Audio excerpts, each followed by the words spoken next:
สุดสายเนี่ยตั้งออกนี่ต้องมุกเรียนปกปลายไปซองเลยใครจีมวยขยมปลายแดด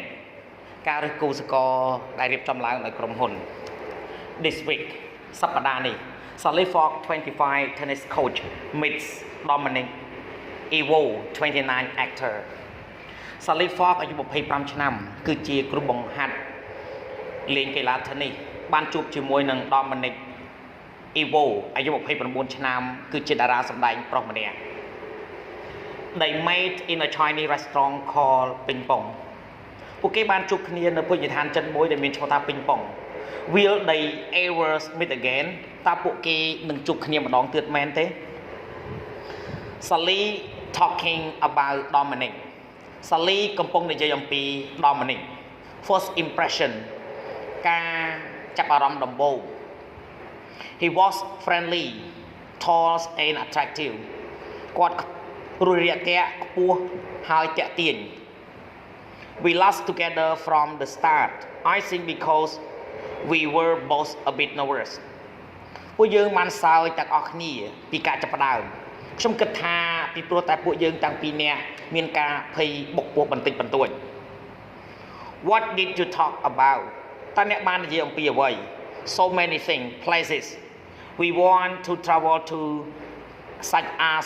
South America. អំពីរឿងរ៉ាវជាច្រើនទីកន្លែងជាច្រើនពួកយើងចង់ធ្វើដំណើរទៅដូចជាអាមេរិកខាងត្បូង Sport of course កីឡាតាមពិតទៅ Unfortunately Dom doesn't play much sport but he's going to run the marathon this year ជាអកុសលដមមិនលេងកីឡាច្រើននោះទេប៉ុន្តែគាត់នឹងទៅរត់កីឡាម៉ារ៉ាតុងនៅឆ្នាំនេះ He's acting I don't often go to the theater so I didn't have a lot to say ការសម្ដែងរបស់គាត់ជាញឹកញាប់ខ្ញុំមិនទៅរោងមហោស្រពនោះទេដូច្នេះខ្ញុំមិនមានអ្វីច្រើននិយាយទេ Any difficult moment កលៈទេសៈពិបាកI couldn't decide how to greet him when we first met ខ្ញុំមិនអាចសម្រេចចិត្តពីរបៀបដែលត្រូវស្វាគមន៍គាត់នៅពេលដែលពួកយើងបានជួបគ្នាដំបូង I shook his hand and he tried to kiss my cheek ខ្ញុំបានចាប់ដៃរបស់គាត់ហើយគាត់ព្យាយាមថើបថ្ពាល់របស់ខ្ញុំ That was a bit embarrassing but we laughed about it នោះគឺរឿងភ័យបកគូបន្តិចដែរប៉ុន្តែពួកយើងបានសើចអំពីវា Good table manner អេយ៉ាបត់ល្អៗនៅតុញ៉ាំអាហារ Yes worry បាទពិតប្រកបណាស់ He couldn't use chopstick but he tried គាត់មិនអាចប្រើចង្កឹះបានទេប៉ុន្តែគាត់បានព្យាយាម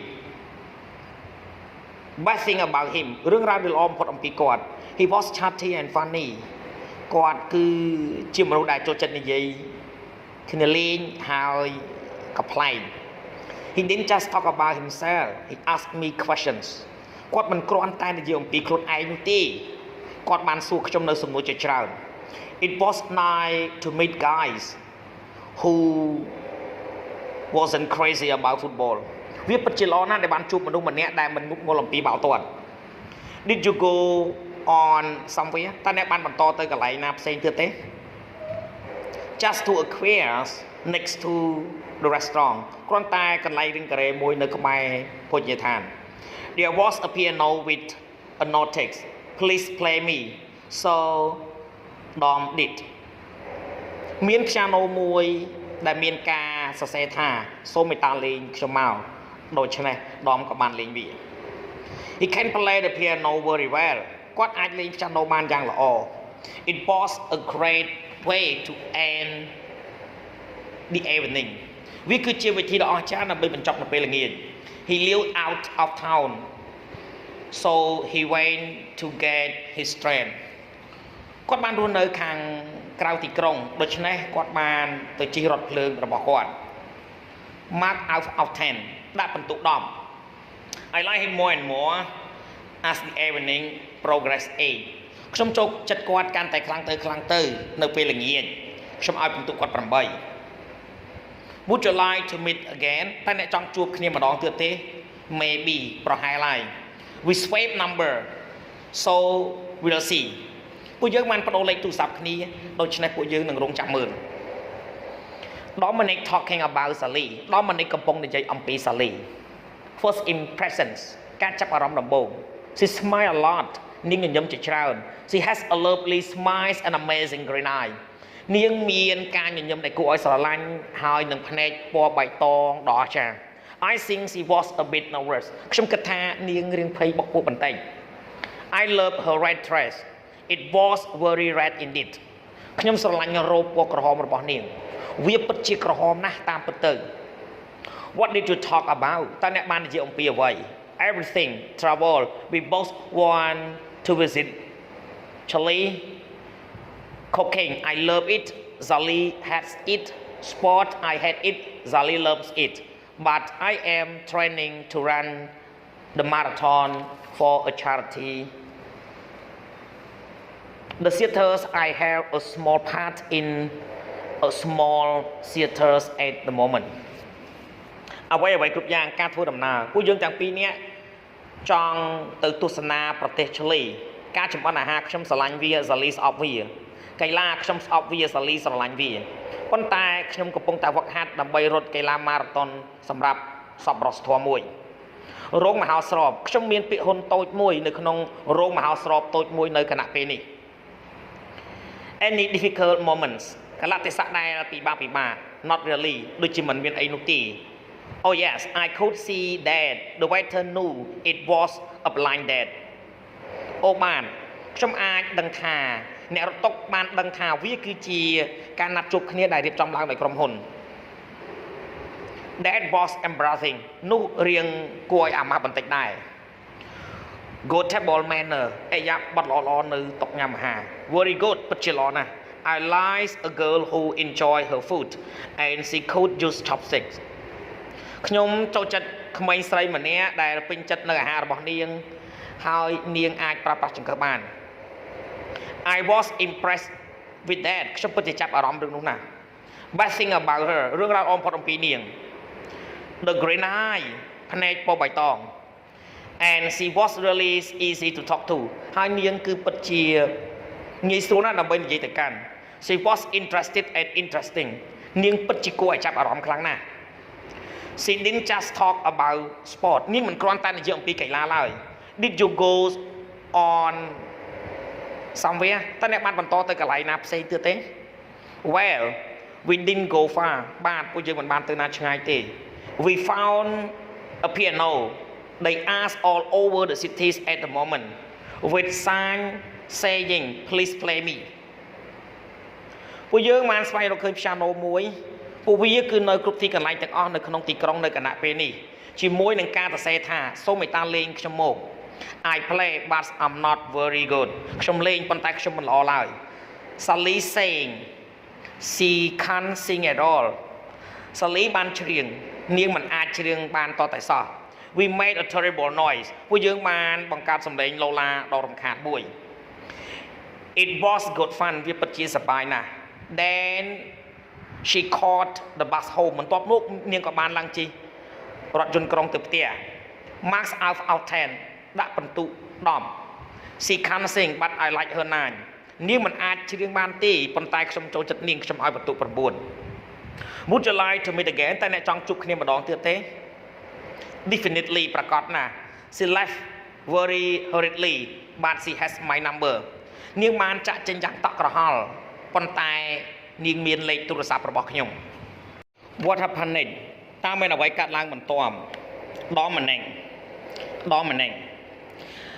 I sent Sally a text a couple of days after the date ខ្ញុំបានផ្ញើសារទៅ Sally រយៈពេល2ថ្ងៃបន្ទាប់ពីការណាត់ជួប She placed his call and didn't reply for 2 days នាងបានលេងវាយ៉ាងត្រជាក់ចិត្តហើយមិនបានឆ្លើយតបរយៈពេល2ថ្ងៃ We met up a week later went for a walk and then to the cinema ពួកយើងបានជួបគ្នាមួយសប្តាហ៍ក្រោយមកពួកយើងបានទៅដើរលេងហើយបន្ទាប់មកពួកយើងបានទៅមើលកុន We still seeing each other ពួកយើងនៅតែជួបគ្នាទៅវិញទៅមក She helping me train for the marathon which is next month នាងបានជួយខ្ញុំសម្រាប់កីឡាម៉ារ៉ាតុនដែលវានឹងចាប់ផ្ដើមនៅខែក្រោយ She's going to come and watch me នាងបានមកហើយមើលខ្ញុំ Also she came to the theater to watch my plays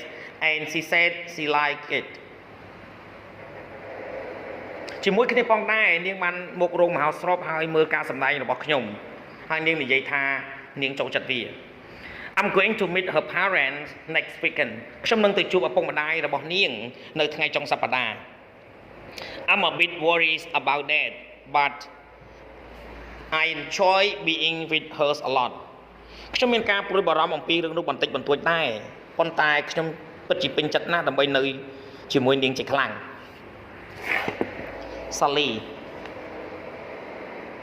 when Dom texted I knew I wanted to answer but I made him wait នៅពេលដែលដមបានផ្ញើសារមកខ្ញុំដឹងខ្ញុំចង់ឆ្លើយណាស់ប៉ុន្តែខ្ញុំបានធ្វើឲ្យគាត់រងចាំ I'm not sure why Sally really because I really do like him ខ្ញុំមិនច្បាស់ទេថាហេតុអ្វីភ្លីភ្លើណាស់ខ្ញុំពិតជាចូលចិត្តគាត់ខ្លាំងណាស់ I enjoy seeing him act ខ្ញុំពេញចិត្តមើលគាត់សម្ដែង I think he's a very good actor but I didn't really understand the play ខ្ញុំគិតថាគាត់គឺជាតួសម្ដែងម្នាក់ដ៏ល្អប៉ុន្តែខ្ញុំពិតជាមិនយល់នៅការសម្ដែងឡើយ He's coming to meet my family next weekend គាត់នឹងមកលេងគ្រួសាររបស់ខ្ញុំនៅចុងសប្តាហ៍ក្រោយ I don't usually take my boyfriend home so soon but with Dom is different ជាធម្មតាខ្ញុំមិននាំមិត្តប្រុសមកផ្ទះឆាប់ពេកនោះទេប៉ុន្តែជាមួយ Dom គឺខុសប្លែកពីគេ I have a good feeling about this relationship ខ្ញុំពិតជាមានអារម្មណ៍ល្អណាស់ជាមួយនឹងទំនាក់ទំនងនេះ Will it last តើវានឹងមានរយៈពេលយូរមែនទេ Ask me again a year from now សួរខ្ញុំម្ដងទៀតរយៈពេល1ឆ្នាំបន្ទាប់ពីនេះសូមអរគុណសម្រាប់ការទស្សនាវីដេអូសូមជួយចុច Subscribe Like Share និងរូបកណ្ដឹងទៅកាន់ Channel Don CEO ដើម្បីទទួលបានវីដេអូថ្មីៗសូមអរគុណ